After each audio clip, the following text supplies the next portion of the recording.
नमस्कार मित्रों, आज फिर से उपलब्ध हूँ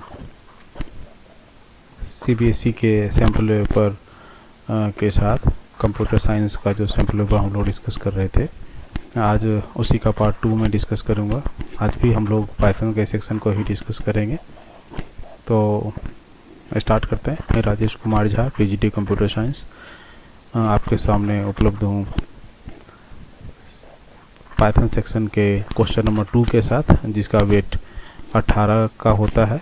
आपको पहले से पता है कि सेक्शन ए जो है वो टोटल 30 नंबर का होता है, जिसमें कि 10 नंबर का पहला क्वेश्चन हम लोगों ने 12 नंबर का पहला क्वेश्चन हम लोगों ने डिस्कस किया, और जो क्वेश्चन नंबर 2 है वो 18 नंबर का वेट रखता है। तो क्वेश्चन नंबर 2 में जो भी क्वेश्चन पाइथन के होंगे वो मोस्टली आपको लिस्ट से रिलेटेड होंगे, फाइल हैंडलिंग से रिलेटेड होंगे। उसके बाद एक नया चीज़ आया है पाइथन में, वो है मैटप्लॉटलिब से बार चार्ट और पाई चार्ट को ड्रॉ करना, तो उससे रिलेटेड क्वेश्चन हो सकते हैं, होंगे। और जो स्टैक एंड क्यू का सेक्शन है उससे क्वेश्चन होगा। तो स्टार्ट करते हैं आज का वीडियो। पहला क्वेश्चन है 2 का A, what do you understand by the term iteration. Iteration का यूज़ कहाँ होता है? तो इटरेशन का यूज़ होता है कभी भी आप फॉर लूप और व्हाइल लूप का यूज़ करते हैं तो इटरेशन यूज़ करते हैं। तो इटरेशन के का डेफिनेशन आपको लिखना है। उसका साधारण सा आंसर होगा रिपीटेशन ऑफ स्टेटमेंट और statements finite number of times is known as iteration. Defined number of time तक यदि कोई स्टेटमेंट बार बार यदि रिपीट होता है तो उसे हम इटरेशन कहते हैं। यदि आपने इस तरह से आंसर लिखा है repetition of statement at finite number of time will be known as iteration, will be getting 1 marks for this. एक चीज़ ध्यान रखें कि ये डिफिनीशन नहीं है, तो आप अपने अंडरस्टैंडिंग के हिसाब से अपने लैंग्वेज में इसको लिख सकते हैं, डिफाइन कर सकते हैं, उसमें कोई दिक्कत नहीं है। क्वेश्चन नंबर 2 कहता है which is the correct form of declaration of dictionary। अब डिक्शनरी कैसे डिक्लेयर करेंगे? तो ऑब्वियस सी बात है कि डिक्शनरी डिक्लेयर करने के लिए कर्ली ब्रेसेस से स्टार्ट करते हैं। की वैल्यू पेयर बनता है, तो आप देखेंगे कि की इज़ 1, वैल्यू इज़ मंडे, की इज़ 2, वैल्यू इज़ ट्यूसडे, की इज़ 3 और वैल्यू इज़ वेडनेसडे। ये ठीक लग रहा है क्योंकि कर्ली ब्रेसेस से स्टार्ट है, कर्ली ब्रेसेस से क्लोज भी है। सेकेंड में प्रॉब्लम क्या होगा? ये पैरेंथेसिस से स्टार्ट किया है, जिससे हम लोग टपल को स्टार्ट करते हैं। ऑब्वियसली ये नहीं होगा। ये स्क्वायर ब्रैकेट से स्टार्ट किया है, नहीं होगा क्योंकि स्क्वायर ब्रैकेट से हम लोग लिस्ट को इनिशियलाइज करते हैं। और चौथा भी नहीं होगा क्योंकि की वैल्यू पेयर बनाने के लिए यहाँ बीच में कॉलन साइन मिसिंग है। तो इसका आंसर जो है वो प्लेन सिंपल सा 1 2 का बी का 1 होगा, क्योंकि यही सही डिक्लेरेशन है आपके डिक्शनरी का। तो यदि आपने सही आंसर लिखा है, आपको इस पर्टिकुलर नंबर के लिए क्वेश्चन के लिए 1 नंबर बड़ी आराम से मिलेंगे, यदि आपको डिक्शनरी का डिक्लेरेशन पता है। क्वेश्चन सी है identify the valid declaration of L.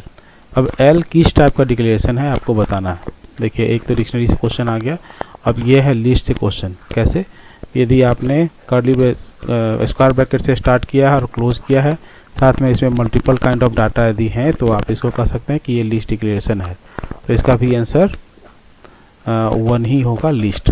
ठीक है, आसान सा क्वेश्चन है, बड़ी आराम से आपको 1 नंबर मिलेंगे।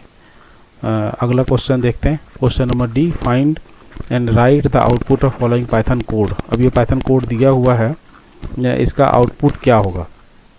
तो इसको यदि देखेंगे यदि हम, तो x इक्वल्स टू डिफाइन किया हुआ है ABCDEF और i का वैल्यू है a, while i in x। तो आप यदि देखेंगे कि वाइल का कंडीशन जो है हमेशा ट्रू रहेगा, क्योंकि इसके आगे का कोई इंक्रीमेंट डिक्रीमेंट है नहीं। तो हमेशा a का value obviously part of x होगा, क्योंकि a जो है स्टार्ट ही होता, x स्टार्ट ही होता है a से। तो ये कंडीशन कभी भी फॉल्स नहीं होगा, और हर बार जब अंदर जाएगा तो ये प्रिंट करेगा i का वैल्यू, दैट मीन्स i का वैल्यू इज a। और एक ही लाइन पे इंड इक्वल्स टू स्पेस लिखने से एक ही लाइन पे ये कंटिन्यूअस a का वैल्यू लिखता जाएगा और इनफाइनाइट नंबर ऑफ टाइम तक जाएगा। तो इसका जो आंसर होगा वो ए के बाद डैश डैश लिख सकते हैं, या फिर आप इनफाइनाइट लूप लिख सकते हैं। इसका आंसर वही होगा, जैसे यहाँ पे लिखा हुआ है ए फिर डैश लगा दिया है और इनफाइनाइट लूप। तो इनफाइनाइट लूप यदि आपने लिखा है इसका आंसर, तो इसका आंसर बिल्कुल वही होगा। रन करा के देख लेते हैं। यही है प्रोग्राम इनफाइनाइट लूप के लिए, 1 नंबर करेक्ट आंसर के लिए मिलेगा। तो रन कराते हैं। जैसे ही आप रन करेंगे देखिए ए का वैल्यू जो है कंटिन्यूअस बढ़ता जा रहा है। It is not going to stop at all, जब तक कि आप इसको अलग से नहीं रोक देंगे। ठीक है, तो आगे देखते हैं। अगला क्वेश्चन कहता है, question number E, find and right the output of following Python code. तो ये पाइथन का कोड दिया है, a = 10, def call global a = 15, b = 20, print a किया है और फाइनली a को कॉल किया है फंक्शन कॉल को। तो इसमें जो ग्लोबल वेरिएबल यूज़ किया है उसके चलते a के वैल्यू में कोई डिफरेंस नहीं आएगा। आपको भ्रमित करने के लिए यहाँ ग्लोबल वेरिएबल यूज़ किया है। You have to just be alert कि यहाँ जो लास्ट में a का वैल्यू है वही वैल्यू इसका फाइनल वैल्यू मिलने वाला है। दैट मीन्स a यहाँ डिक्लेयर किया है 10 और फंक्शन के अंदर डिक्लेयर किया है 15। तो जैसे ही कॉल होगा फंक्शन डिफिनीशन में जाएगा, ग्लोबल a कॉल होगा, फिर a = 15 होगा, b = 20, प्रिंट a करेंगे तो वैल्यू इसका अल्टीमेटली 15 आएगा, क्योंकि लास्ट टाइम a का जो डिक्लेरेशन है वो है लास्ट टाइम a में जो वैल्यू गया है वो गया है 15। तो यू विल सी कि 15 is the answer for this. तो इसका आंसर 15 है। 1 नंबर आपको बड़ी आराम से मिलेंगे इसके लिए। ठीक है, क्वेश्चन नंबर एफ में जाते हैं। क्वेश्चन नंबर एफ क्या कहता है, what do you understand by the local and global scope of the variable, how can we access the global variable inside a function if function has a variable with same name. ये बड़ी interesting सा question है कि यदि local और global variable दोनों का name same ही है तो ग्लोबल वेरिएबल को कैसे एक्सेस करेंगे। देखिए, कभी भी आप यदि क्वेश्चन को ध्यान से देखेंगे तो आगे पीछे के क्वेश्चन में आपको थोड़ा सा हिंट मिल जाएगा। जैसे ग्लोबल वेरिएबल यहाँ यूज़ किया है लोकल स्कोप में, तो इसी से आपको आंसर मिल जाएगा। एग्जाम्पल आप इसी को लिख सकते हैं। एग्जाम्पल का सॉल्यूशन देखते हैं क्या बताया है। तो global variables are the variable to is accessible globally. Obviously जैसे यहाँ पे a यदि डिक्लेयर किया है आउटसाइड में, तो a is declare outside, so it can be access anywhere from the function also और outside the function also. A local variable is one that is only accessible in the current scope. अब जैसे इस example से समझे तो local variable कौन सा होगा, जैसे b जो है वो कॉल फंक्शन के अंदर ही डिफाइन किया हुआ है। तो आप इसको बाहर यदि कॉल करना चाहेंगे ऑब्वियसली नहीं मिलेगा, क्योंकि इसका स्कोप जो है वो फंक्शन के अंदर ही है। तो आप देखेंगे कि इस क्वेश्चन का एग्जाम्पल आपको ऊपर वाले क्वेश्चन में ही मिल गया है। So such as current temporary variables can be use as a single function definition. अब variable declaration outside the function और the global scope is known as the global variable. सही बात है। And that means the global variables can be accessed inside और outside the function, whereas the local variable can be used only inside the function. तो आपको simple सा लिखना है answer यही कि the global variable can be access from the inside और outside of the function और the local variable can be access only through the scope where it is exactly defined, है ना। इसका आंसर यही होगा। अब कहता है कि यदि दोनों का नेम सेम है लोकल और ग्लोबल वेरिएबल का, तो कैसे एक्सेस करेंगे। So we can access by declaring the variable like global a। That means आप यदि ग्लोबल कीवर्ड यूज़ करते हैं किसी भी वेरिएबल के पहले, तो उस केस में लोकल के बदले वो ग्लोबल को ही एक्सेस करेगा। एक चीज़ ध्यान रखें कि यदि ग्लोबल इसके पहले लगा दिए हैं, अब a का वैल्यू यदि इसमें बाहर से कॉल करेंगे तो भी, चूँकि a ग्लोबल वेरिएबल की तरह ट्रीट हो रहा है यहाँ पे, तो अब बाहर भी a का वैल्यू अब 10 नहीं बचेगा, बाहर भी वैल्यू उसका 15 ही हो जाएगा। तो आपको बड़ी अच्छा सा एग्जांपल आपके क्वेश्चन में ही ग्लोबल और लोकल वेरिएबल का मिल रहा है। दो पार्ट है इसका, एक है कि आपको डिफाइन करना है और दूसरा बताता है कि how can we access the global variable. तो दो सेक्शन में दोनों का 5-5 एक नंबर का क्वेश्चन का आंसर बनेगा। एक नंबर दोनों में मिलेंगे, आधे पार्ट में 1 नंबर और आधे पार्ट में 1 नंबर। ये 2 नंबर का क्वेश्चन है। क्वेश्चन नंबर जी देखते हैं।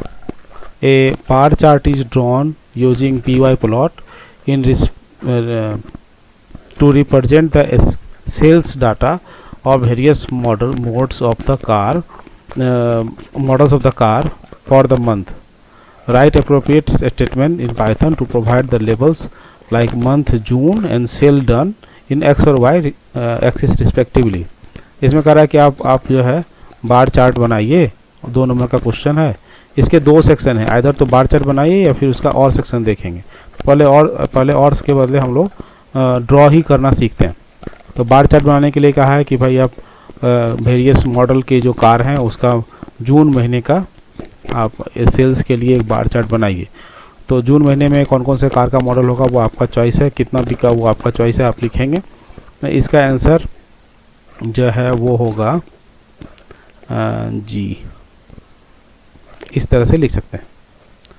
जैसे सबसे पहले तो आपको ज़रूरी है कि प्लॉट करने के लिए PLT मैटप्लॉटलिब का py प्लॉट को आपको इंपोर्ट करना पड़ेगा। numpy का यूज़ यहाँ किया है क्योंकि आपको यदि मॉडल्स का वैल्यू 1 2 3 4 करके आपको यदि लिस्ट में चाहिए तो numpy अरेंज यूज़ करेंगे फंक्शन उसके लिए।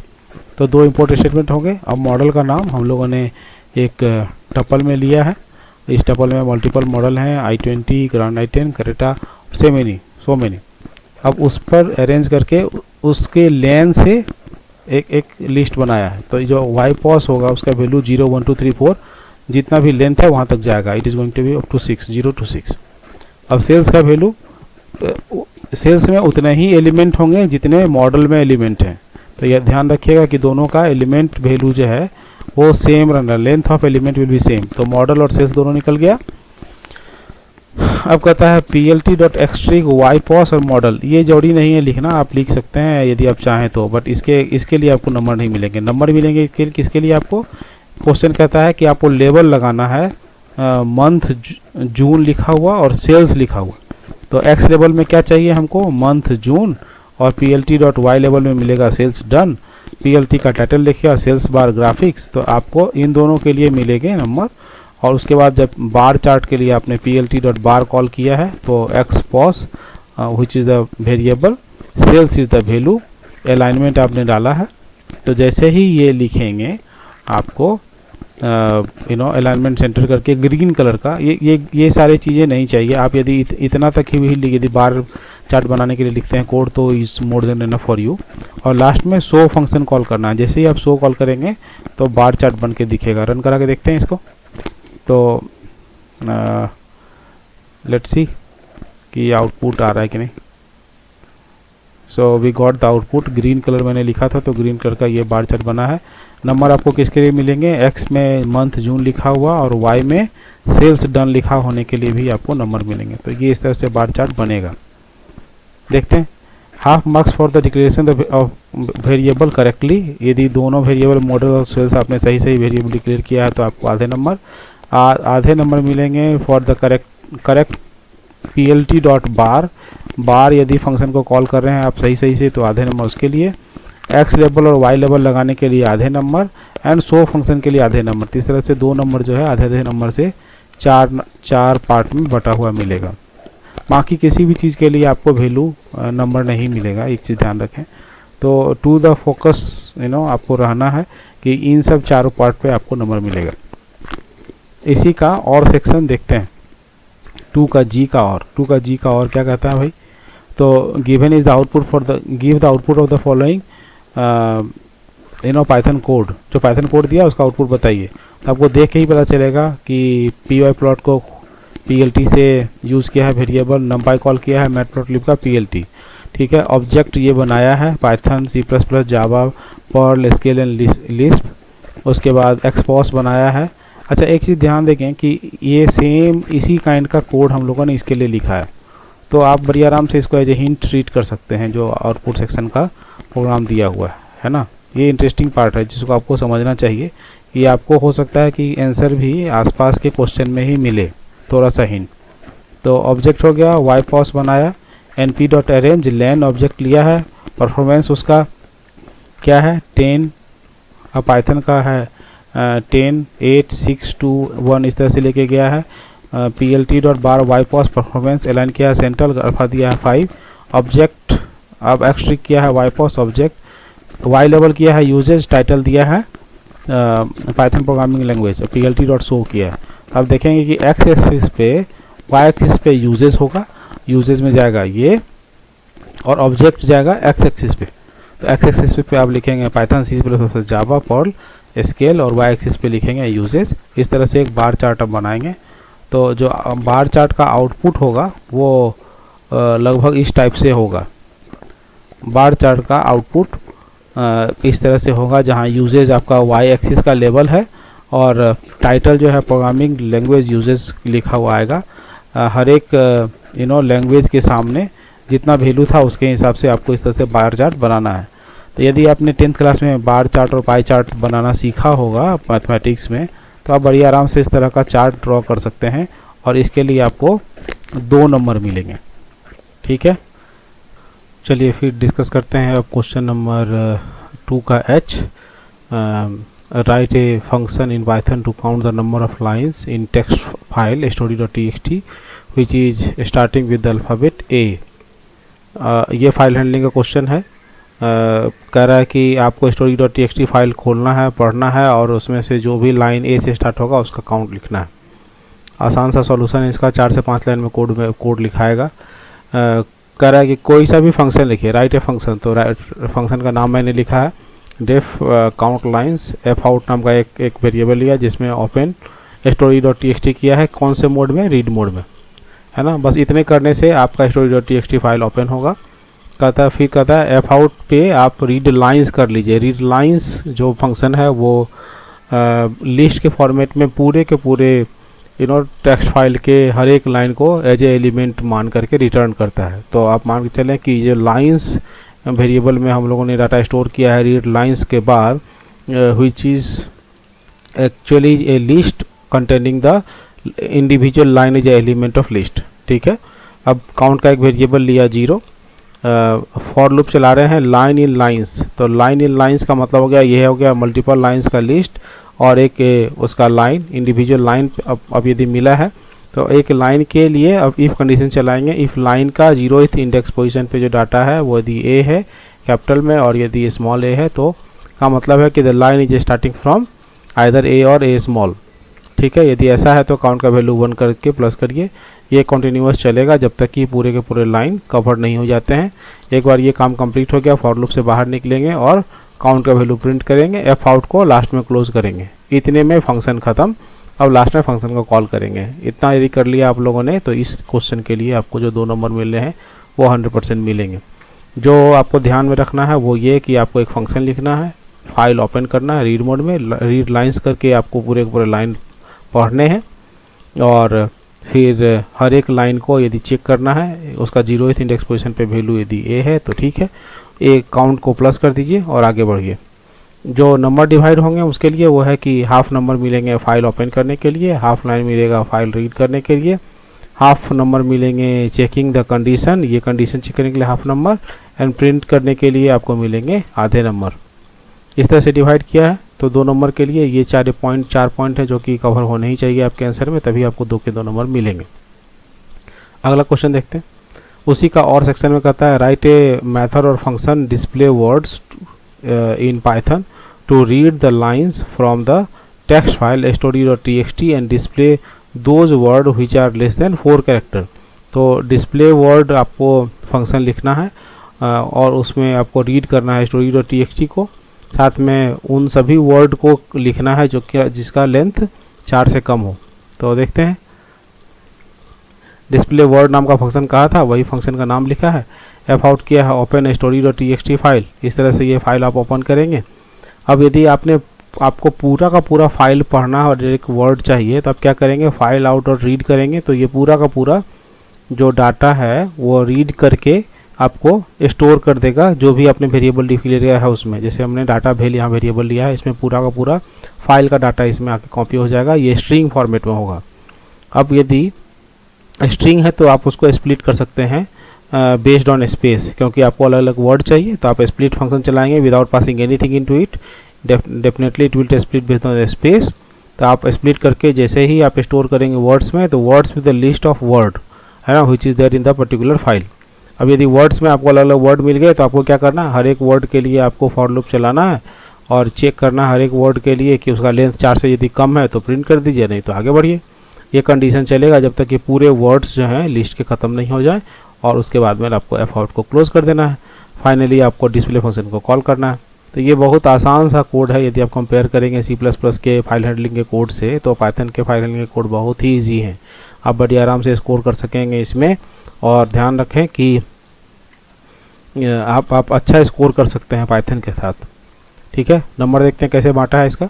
Half marks for the opening the file, half marks for the reading the line और स्प्लिटिंग, दोनों मिला के half marks for checking the condition, ये कंडीशन चेक करने के लिए, and half marks for the printing the word. ठीक है, तो इस दोनों में से कोई एक क्वेश्चन आप बनाइए, और सेक्शन या पहले वाला, दोनों में से किसी एक के लिए आपको 2 नंबर मिलेंगे। क्वेश्चन नंबर आई पे आते हैं जल्दी से। Write a recursive function in Python binary search to search the given element x in the search to be search from the list array having r elements where I is the represent the lower bound and r represent the upper bound of the list। तो अब इसको कैसे बनाएंगे? तो binary search का programme यदि आपको आता है तो आप बड़ी आराम से उसको रिकर्सिव फॉर्मेट में भी कन्वर्ट कर सकते हैं। तो देखते हैं बाइनरी सर्च का कोड क्या कहता है। कि बाइनरी सर्च का जो लॉजिक है वो ये कहता है कि आपको पूरे के पूरे लिस्ट को हाफ से डिवाइड करना है, फिर मिड निकालना है, मिड पे चेक करना है वैल्यू यदि मिल रहा है मिड पे तो वेल एंड गुड, नहीं मिल रहा है तो आप यदि मिड का वैल्यू से छोटा है जो वैल्यू सर्च आप करना चाहते हैं तो जो लास्ट इंडेक्स पोजीशन है उसको आप मिड से माइनस कर दीजिए, और यदि ज़्यादा है तो बिगिनिंग को आप मिड +1 कर दीजिए। यही थ्योरी है, आपको पहले से पता, उसी को रिकर्सिव फॉर्मेट में लिखा है। तो कहता है कि यदि अपर बाउंड लोअर बाउंड से बड़ा है तो मिड आप निकालिए।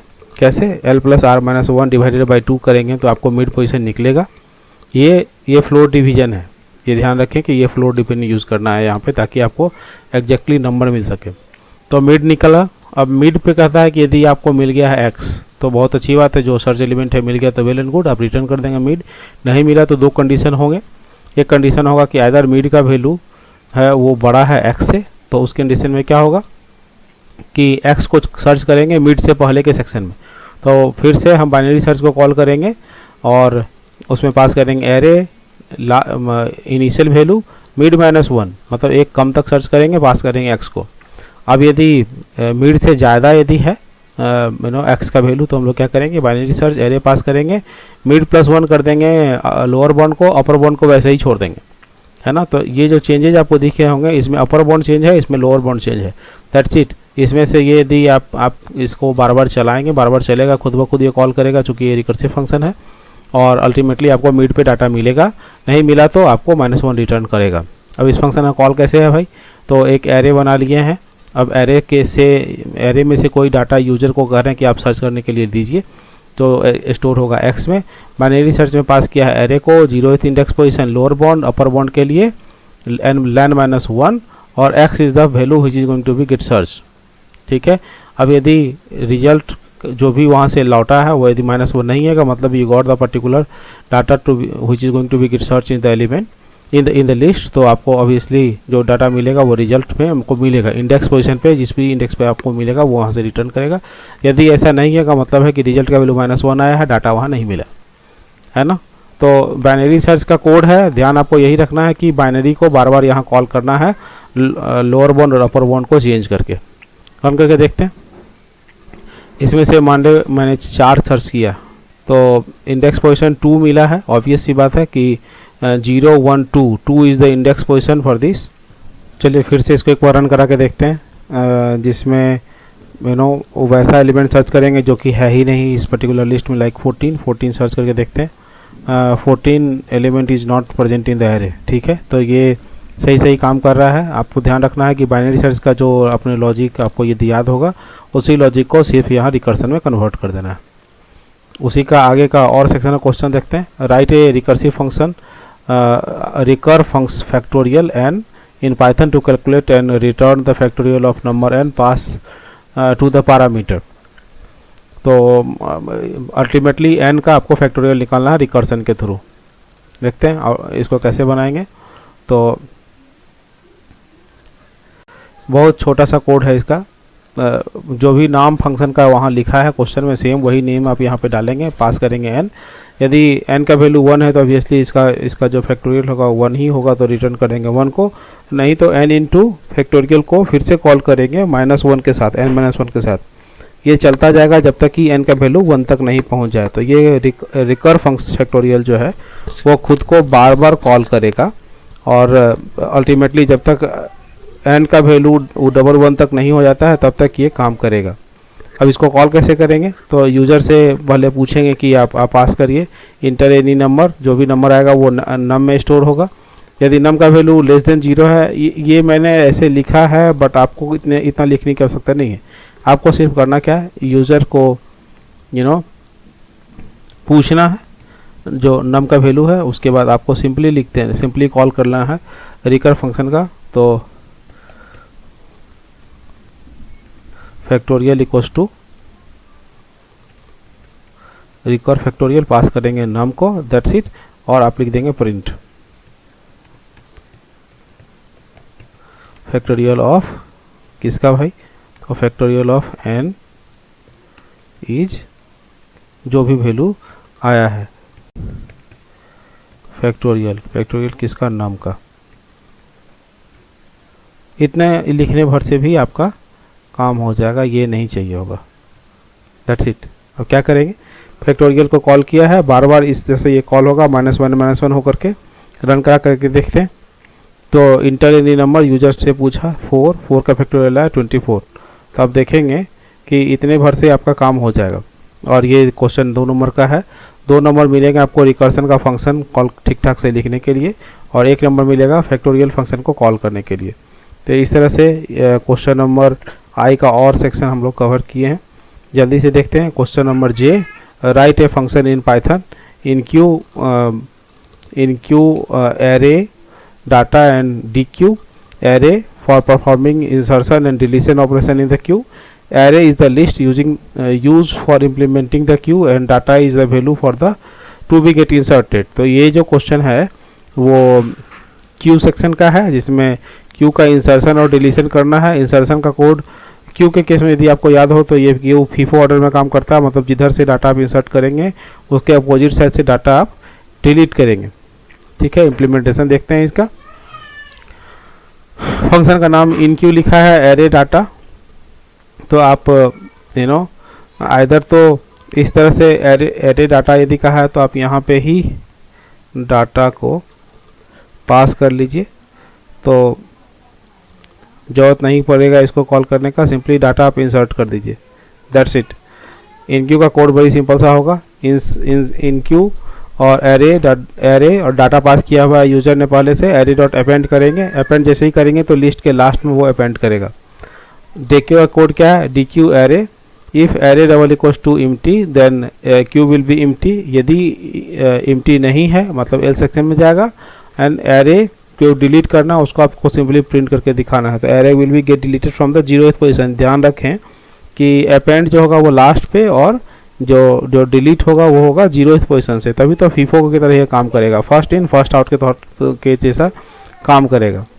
अब डेल एरे का 0th पोजीशन, तो ऑब्वियसली जो 0th पोजीशन है वहाँ पे डाटा डिलीट करेगा।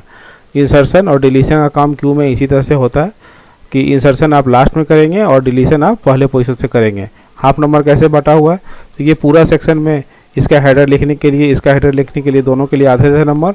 आपने यदि एक्सेप्ट किया है वैल्यू फ्रॉम द यूज़र तो आपको मिलेंगे आधे नंबर। फिर आपने यदि लिस्ट में उसको अपेंड किया है तो मिलेंगे आधे नंबर।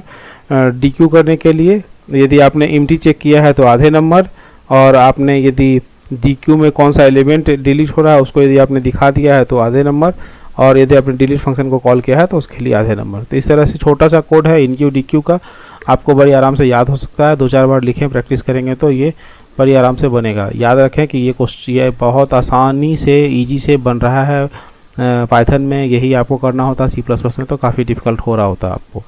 तो छोटा सा कोड है, आप बनाएंगे देखेंगे।